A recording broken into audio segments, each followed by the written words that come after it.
but unfortunately it has been little piece here, a little piece there, and not enough for me to compile a video. Hi. He wants to talk today. What do you got to say? We'll get down. Okay. Hi everyone, with the end of the year coming, we figured it'd probably be a good time now to talk about things that happened this year and also things that we have planned for upcoming 2025. Let's go ahead and just get into it. So we had a lot happen to us this year. One of the first things that was kind of big was that we had a lot of job uneasiness or job insecurity going into the start of this year. For 2024. It was a little tumultuous. We weren't certain on our assignments right out of the gate for camp hosting, and there were some hiccups that went along with that as well. And unfortunately, that kind of put a bad taste in our mouth as to where Paul and I were kind of questioning, whether we wanted to continue living on the road and things of that sort. And obviously there was other factors to that, not just because it was a bad job type of year, but it was just the uneasiness and insecurity of a lot of different things with living on the road and kind of seeing the writing on the wall for being a full-time van lifer as well. And so anyways, in the midst of us working through the job, we ended up making the decision, which was a really big drastic change in our life, to purchase a home. So we purchased a home in Arizona, not too far away from our land that you've seen some of our building projects on. And the purpose of the home was to give us a stable environment to be in for a little bit of time while we kind of recouped from our couple years of living on the road full time, as well as having, again, another stable place to go while working on our land. And then eventually this place would become a type of investment property, whether it becomes short-term rental or long-term rental. It's still up in the air right now. We're still discussing that and trying to figure that avenue out. But in the meantime, we definitely do have a small mortgage on this that we've got to get paid off, and which we plan to do rather quickly. And so that is one of the bigger things that we had happen this year. Yeah, if the job had gone smoothly, the summer job, we probably wouldn't be in this house right now. It was pretty rocky, and it kind of made us reevaluate what we want to do. So imagine if that job had gone well. We probably wouldn't be here right now. Outside of that too, there were some other things which I'll touch on another point coming up here soon that also kind of swayed our decision to find a more solid, stable place. But one of the bigger things that came along with the house and purchasing that house is that we completely ended van life. The van was gutted, taken apart, and there's no remnants really left. Solar's hooked up to this house now. It's not even on top of the van anymore. It's just back to being a work truck. Yep, it is just truly a cargo van at this point.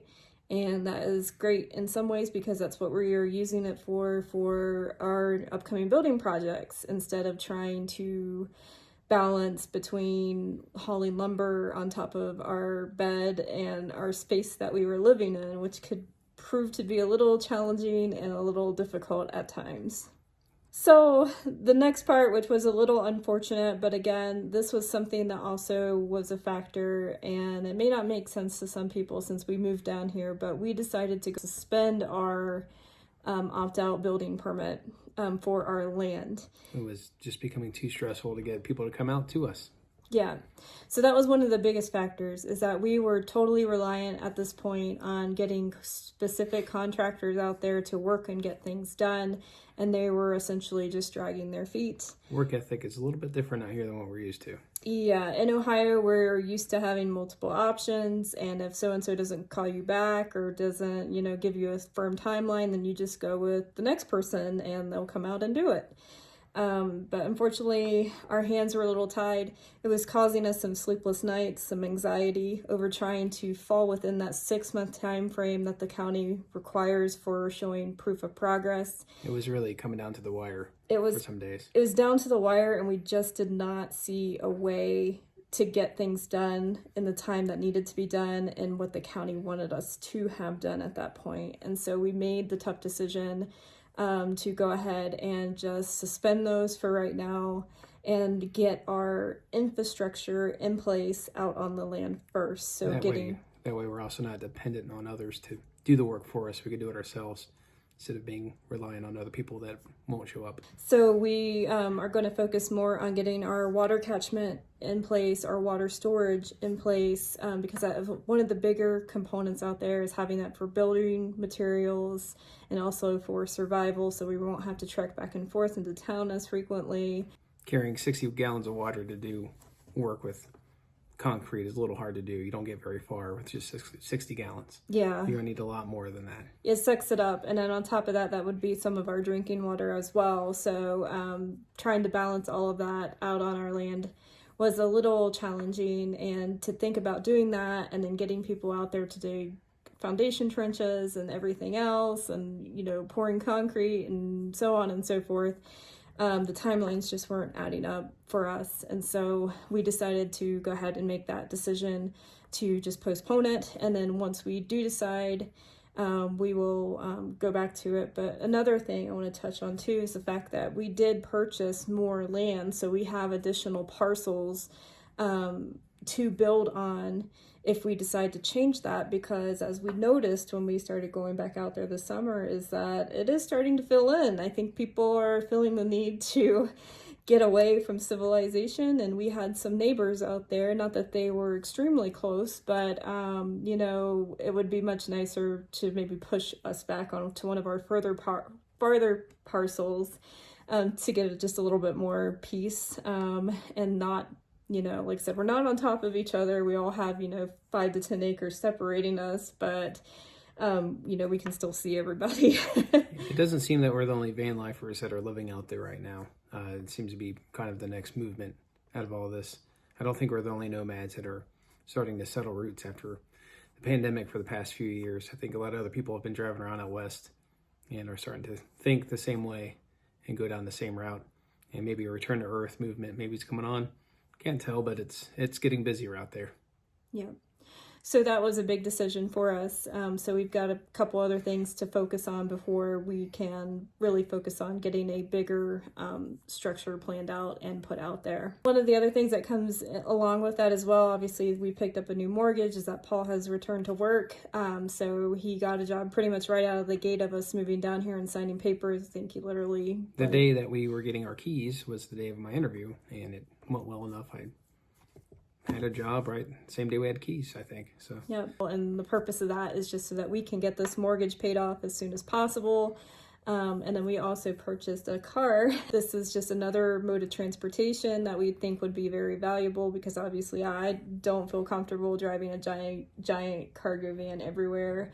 And I know we're going to have some opportunities coming up that we'll talk about, in which we may need a different car to get to and from. That way I can get to work and she can have freedom of mobility and to be able to get around and live her own life while I'm stuck at work 9 to 5. So that is the unfortunate part of us going back into the rat race, is just because we have debt again that has accrued, and we have to try to get that paid off again in order to have freedom. Yeah. Back to the American dream, I guess. Yeah, or what I call American nightmare. All right, so now that we've talked about the big things that have happened this year, let's talk a little bit about things that we are looking forward to in 2025. We have worked on a lot of different projects, but unfortunately it has been little piece here, a little piece there, and not enough for me to compile a video to put out there. So I do apologize for a lack of the videos coming out. It's just we haven't had anything have a good solid finish in order to be able to provide that to you. Well, we're both working now. We're both full-time. It isn't like before where we only worked for a season and then did what we have to do. Now we have to balance our life again. Yeah, Paul was doing most of the grunt work in these last seasons, and so it was easy for him to be able to complete projects within a couple weeks, and now we're looking at our free time on the weekend when we can, and so that is unfortunate, and you've heard it, I'm sure, from a lot of other YouTube users out there, that are going through the same thing as well, with both people working a job and then also having a lot of projects and ideas and things, and it takes time to do those. So bear with us, but I did want to talk about some of the things that we are getting into for this year. And so one of the things is that we definitely want to finish our outbuilding. You saw Paul working on that to frame it in. We put the metal paneling up. Paul installed a new door on the back side of it. Pieces you haven't seen yet is that I've been painting on it, and we also want to finish that out with a glass bottle brick project in order to fill in some of the gaps that our metal sheeting didn't finish, in order to kind of give it a nice kind of unique twist.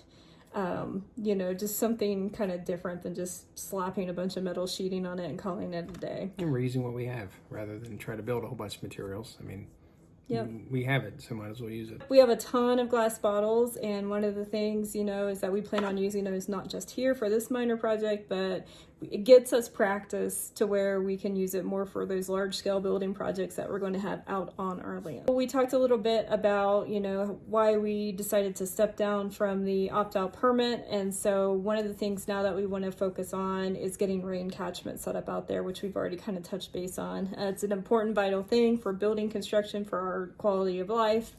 And so that is something we want to focus on next. We want to focus on getting some larger catchment tanks out there. We want to focus on getting gutter systems hooked up, which we are working on and buying those piece by piece in order to get some of the structures we have out there already set up and, doing the work when we have rain. I think it's been... And we will have rain. And even though it is the desert, we can still capture that rain and utilize it later down the road if we do it the smart way. So. Yep, it's just been very minimal this year.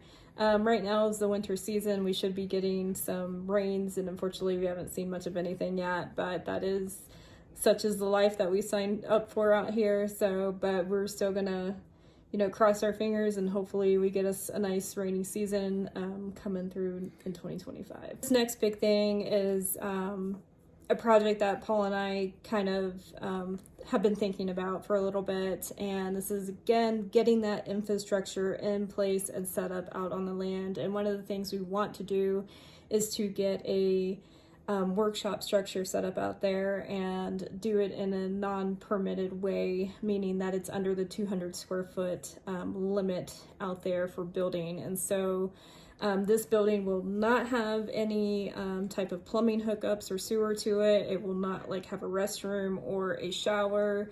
It will not have, on-grid electricity running to it or anything like that. It will truly be an off-grid building, but this building will allow us to, have a space while we're out there, a place to put things, tools, The van is gone. So the van is essentially just a work truck, as I said, a delivery vehicle. So we cannot sleep in there at night. We cannot take cover from the weather. We can't work inside there. We need an area to where we can still work and fabricate that's not out in the elements, because everything's pretty exposed out there. So we need a place for shelter while we work. Yep, we need a place to rest, and I don't mean full-time rest. I mean more like when we're out there working, a place where we can just go and sit and have, a small AC running or something on the hot days, or have a small wood stove going on the cold days. And that's unfortunately what we're lacking a little bit now, since obviously what Paul said, the van is gone. I mean, last season was pretty rough out there just in the van. It can be pretty extreme.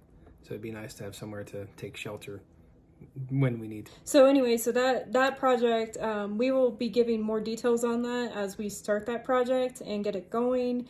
But right now it is going to still be an earthen base type of structure. But that is all I'm going to say for it right now, because we don't want to spill the beans just yet. So you'll have to stay tuned and see what kind of crazy idea that we're going to be going with. Something that we have started working on, again, a minor project, but not something that has been fully completed enough to show on here, is that we are working on a pallet chicken coop. And so there's been a lot of folks on YouTube that have done these types of projects. But we have decided to pick that up as well. We are with the many Americans out there that have noticed an increase in the price of eggs. We don't anticipate that to get any better with a lot of the bird flu stuff going around. So we have decided to go ahead and try to start a backyard flock for ourselves in the upcoming year. And so we've got to get that infrastructure in place for them to get a chicken coop built out, and that will be on our new home that we were currently at. That way we were here daily in order to be able to take care of them. And then hopefully when we decide to transition, maybe out in the land in the future or whatever, that might be able to come along with us or be taken apart and transported out, or we just build a completely new one. But, the pallets and build it all over again. Yep. It's not that hard to do. But we want to share that, again, kind of going with our frugal mindset, and that was something that we thought was kind of ingenious, and so we will take you along for that build once we get that all pieced together and finalized. And so one of the last things that I wanted to talk about is a flower farm. And so that is something that I personally have kind of taken on. The point of that is to get it up and running and have it successful within a couple years in order for Paul to be able to kind of take that over full time as a dedicated kind of farmhand or farm manager. And so we are in the beginnings of that. I am not documenting that on this channel anymore. I found that the viewership just wasn't there. I think a lot of you watching this are here for building updates and off-grid living and self-sufficiency. And so I can understand why that may not be necessarily interesting. And so anyways, so that flower farm aspect has been moved over to a new channel startup called Kristen Helm Farms, which I will link below. That way you are able to access it. But I am starting that journey, and I want to take folks along from the seed starting, the hits, the misses, everything that I've been dealing with so far. It's all over there. So if you want to see that and see that journey, you're definitely welcome to come along. Yeah, and that's another reason too, just to circle back to one of our other points for that workshop that we plan on building out on our land, is that we also would like to start minor production out there as well for growing flowers and kind of seeing how that temperament is a little bit different with temperatures. And so that is part of that thing, is that we have a space where we can process that stuff while we're out there as well. So, you know, some of the things, you need a place to clean them, you need a place to have water for them, you know, and so on and so forth. And so that is another reason for that said workshop, so that we can utilize that raw land in that space in order to continue to further, you know, our goals. Thank you all for watching. If you've stuck around throughout all of this, you know, thank you so much. I know this year has been quite a different year. There's been a lot that's happened, so I apologize for, you know, not having the exciting stuff going on other than just our life updates in general. But believe us when we say we do have a lot of exciting things coming up, and we now have that plan. We now have that stability in which we can kind of get that started again and take off in 2025. So that's really exciting, and we hope you'll continue to join us on that. Thanks everyone for watching. See you next time.